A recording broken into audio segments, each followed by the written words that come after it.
স্ত্রীর সাজ শুধু তার স্বামীর জন্য, স্ত্রীর সৌন্দর্য শুধু তার স্বামীর জন্য।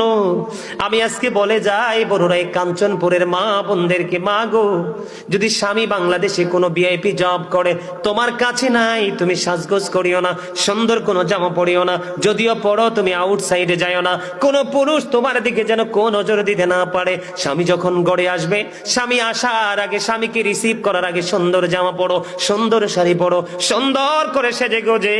ক্লান্ত স্বামী যেন তোমার চেহারা দেখে তার হৃদয় প্রশান্ত হয়ে যায়। এটা হলো ইসলামের বিধান। এটা কি?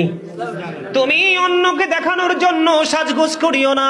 স্বামীটা বড় পরিশ্রম করে এসেছে, পুরো একটা মাস বেতন পেয়েছে, মাকে খুশি করবে, সন্তানকে খুশি করবে, ছোট্ট ভাই বোনকে খুশি করবে, বিবির জন্য রয়েছে স্পেশাল কোনো গিফট।